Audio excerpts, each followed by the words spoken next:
শ্রী রামকৃষ্ণ ঠাকুর, সারদা মা এবং স্বামীজিকে আমার মনের শ্রদ্ধা এবং প্রণাম জানাচ্ছি।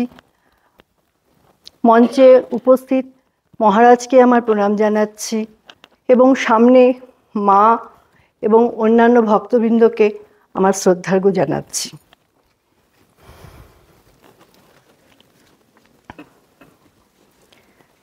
আমার বিষয় নিবেদিতার চোখে ভারতবর্ষ। আমার বিষয় নিবেদিতার চোখে ভারতবর্ষ, নিবেদিতার ধ্যানে ভারতবর্ষ। নেতাজি সুভাষচন্দ্র বসু বিপ্লব হেমচন্দ্র ঘোষকে বলেছিলেন,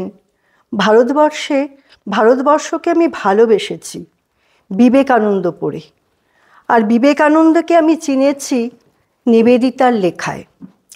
শ্রী রামকৃষ্ণ রূপ পরশমণির ছোঁয়ায় নরেন্দ্রনাথ বিবেকানন্দ হয়েছিলেন, আর বিবেকানন্দ পরশ পাথরের ছোঁয়ায় মার্গারেট নোবেল রূপান্তরিত হয়েছিলেন ভগ্নী নিবেদিতায়। মার্গারেট নোবেল তার পূর্বপুরুষদের স্বদেশ প্রেমী ধর্মযাজকের সংস্কার নিয়ে জন্মগ্রহণ করেছিলেন। তিনি ছিলেন প্রখর বুদ্ধিদীপ্তা। 28 বছর বয়সেই তিনি বার্নার্ড শ, হাক্সলির মতন বহু সাহিত্যিক ও বৈজ্ঞানিকদের দৃষ্টি আকর্ষণ করেছিলেন তার অসামান্য ব্যক্তিত্ব, বুদ্ধিমত্তা, তেজস্বিতা, রচনা শক্তি ও বাগ্মিতার জন্য। মার্গারেট তার এতে কিন্তু তিনি অহংকার করতেন না, তার প্রচুর জানার ইচ্ছে ছিল। সেই জন্য তিনি আবার জ্ঞান আরোহণ করার জন্য বিজ্ঞান পড়তে শুরু করেন। খ্রিস্ট ধর্মের কিছু কিছু বিষয় তার মনে সংশয় দেখা দেয় এবং নানা ধরনের প্রশ্ন জাগে। তখন তার সংশয় মেটানোর কোনো সঠিক উত্তর তিনি কারো কাছে পাননি। ঠিক সেই সময় 1895 খ্রিস্টাব্দে 10ই নভেম্বর লন্ডনে এক পারিবারিক আসরে স্বামী বিবেকানন্দের বেদান্ত দর্শনের ব্যাখ্যা শোনেন। তারপর ধর্ম ব্যাখ্যা ও স্বামীজির ব্যক্তিত্বে মুগ্ধ হন। নানা প্রশ্ন করে নিজের সমস্যার সমাধান খুঁজে পান। তখন তিনি সিদ্ধান্ত নেন স্বামীজির সাথে কাজ করবেন মানুষের কল্যাণের জন্য। স্বামীজিকে নিজের গুরু বলে বরণ করে নেন। 1898 খ্রিস্টাব্দে 28শে জানুয়ারি তার স্বদেশ, পরিবার, পরিজনবর্গ ত্যাগ করে তিনি ভারতে চলে আসেন। 25শে মার্চ স্বামীজি তাকে ব্রহ্মচর্য মন্ত্রে দীক্ষিত করেন ও নিবেদিতা নামে ভূষিতা করেন। সেবায় নিবেদিত প্রাণ বলেই নাম রাখেন নিবেদিতা। স্বামীজির কাছে ভারতের ইতিহাস, দর্শন, সমাজতত্ত্ব, সাহিত্য, জনজীবন, প্রাচীন ও মহাপুরুষদের জীবনের কথা শুনে মার্গারেট নিবেদিতা ভারতকে চিনে নেন। স্বামীজি তাকে বুঝিয়েছিলেন যে এখানে কাজ করতে হলে ভারতকে ভালোবাসতে হবে। ভারতের দুঃখ দরিদ্র নিপীড়িত মানুষ, জাতীয় সংস্কৃতি, ঐতিহ্য, এই সব কিছুকে ভালোবাসতে হবে। ভারত কন্যা হয়ে উঠতে হবে। তিনি আপ্রাণ চেষ্টা করে ভারতীয় সংস্কারে নিজেকে গড়ে তুলে ভারতীয় নারীর সমস্ত সংযমের বিধান মেনে চলা শুরু করেন। প্রথম তিনি তীব্র মানসিক কষ্ট উপলব্ধি করেন, তবু তা উপেক্ষা করে গোড়া ব্রাহ্মণীরা যেভাবে জীবন কাটায় তেমনি এক বস্ত্রে থাকা, মাটিতে শোয়া, হাত দিয়ে খাওয়া সব মেনে চলতেন। সমস্ত মন প্রাণ দিয়ে স্বামীজির কঠোর অনুশাসন মেনে চলতেন। ধীরে ধীরে তার মন শান্ত হয়ে গিয়েছিল। ভারতীয় আদর্শগুলির তাৎপর্য ও মহিমা সুন্দরভাবে বুঝতে পেরেছিলেন। প্রতিটি বস্তুর প্রতি তার অপরিসীম শ্রদ্ধা বাড়ে ও সব কিছুকে নিজের মধ্যে আত্মীকরণ করেছিলেন। ভারতবাসীকে উপলক্ষ করে যখন তিনি বলতেন আওয়ার পিপল, তখন তার হৃদয় গর্বে ভরে উঠত। ভারতের মহাকাব্য রামায়ণ ভারত এর প্রতি তার অপরিসীম শ্রদ্ধা ছিল। তিনি তার জাতীয় শিক্ষা পরিকল্পনায় এই মহাকাব্য থেকে অত্যন্ত মূল্যবান উপাদান সংগ্রহ করেছিলেন।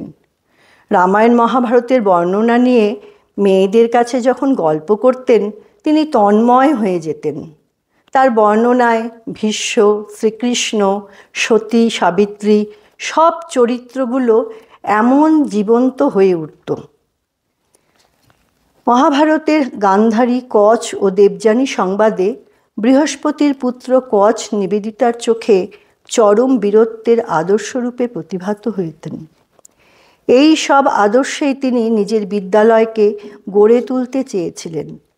নিবেদিতা হিন্দু ধর্মের মধ্যে খুঁজে পেয়েছিলেন সত্যে অবচলিত নিষ্ঠা। এই ধর্ম পৃথিবীতে ঘোষণা করেছে, ধর্ম হচ্ছে একটা জীবন্ত অভিজ্ঞতার ব্যাপার। ঈশ্বরের বাণী বলে শাস্ত্রে যা লেখা আছে তা নির্বিচারে গ্রহণ করা ধর্মের পর্যায়ে পড়ে না। দিব্যানুভূতির কথা আছে, ঋষিদের অভিজ্ঞতা থেকে যেগুলো উচ্চারিত হচ্ছে তার মধ্যে বিশ্বাস ও শ্রদ্ধা নিশ্চয়ই আছে। বেদাহ মেতং পুরুষং মহন্তম, সর্বব্যাপী পুরুষকে আমি জানি। ঋষির এই উপলব্ধি সকলেরই অধিকার আছে। ধর্ম ঠিক ধর্মের পর্যায় হলে ঈশ্বর উপলব্ধির যে সত্য রয়েছে তা প্রত্যক্ষ অভিজ্ঞতা হওয়া চাই।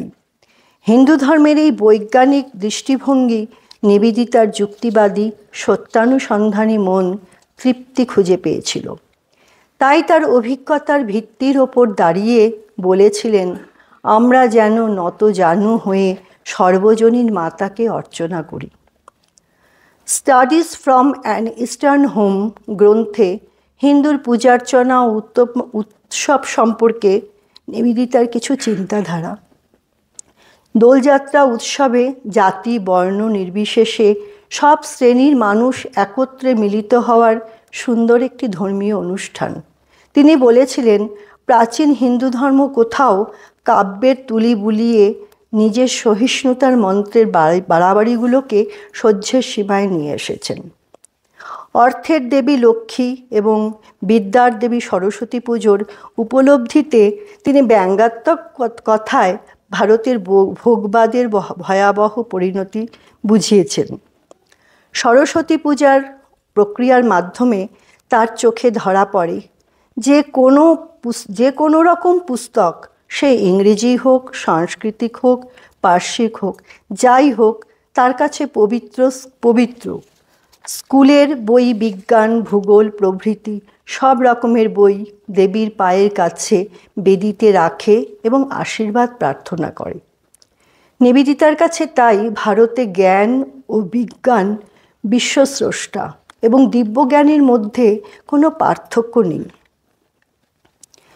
তিনি বলেছেন যে বর্তমান সঠিক পরিস্থিতিতে সকল মানুষ যে অভিজ্ঞতা লাভ করেছে হিন্দু ধর্মে তা বহু আগেই প্রমাণিত। ভক্ত তার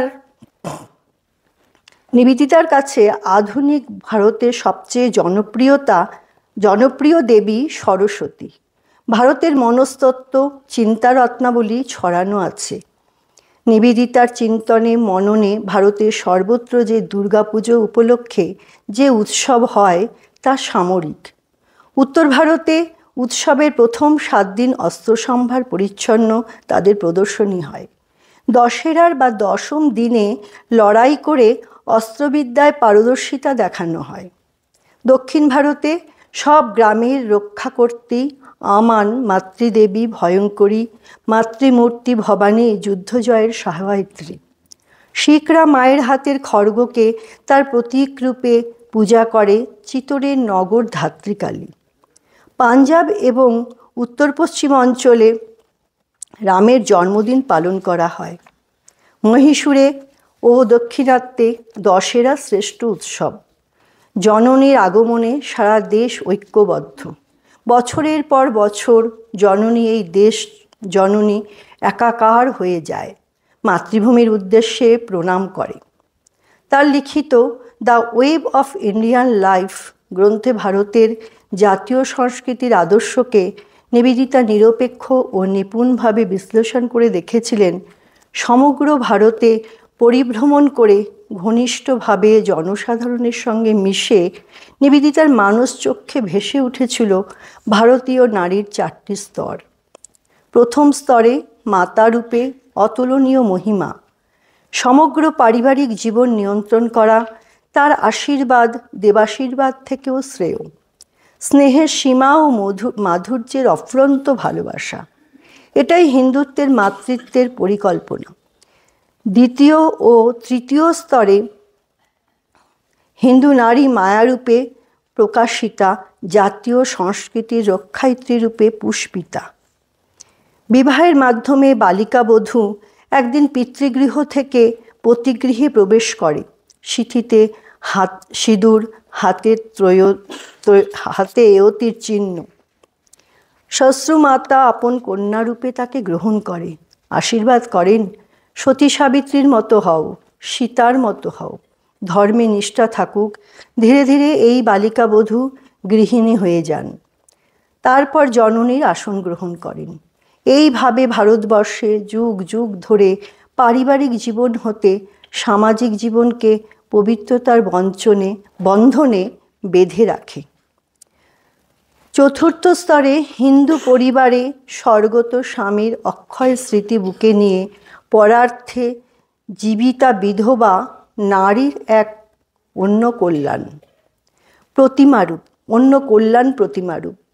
নিবেদিতা তাকে বর্ণনা করেন শ্বেত বস্ত্র পরিহিতা, দিনে একবার মাত্র হবিষ্যান্নে তার দেহ ধারণ। এই হিন্দু বিধবার এই পবিত্র জীবনচিত্র নিবেদিতার দৃষ্টিতে জীবন্ত সত্য ছিল।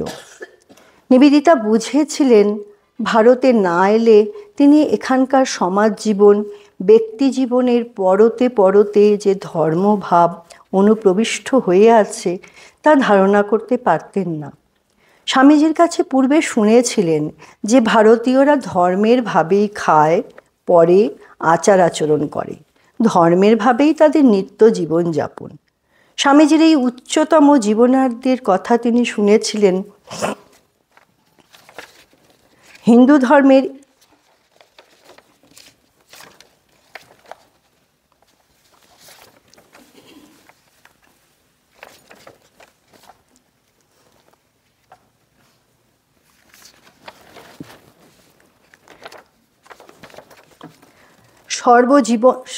সর্বজীবন কেন্দ্রিক এই উচ্চ অনুভূতি যে তিনি লাভ করতেন না, তা তিনি বিভিন্ন লেখায় প্রকাশ করেছেন।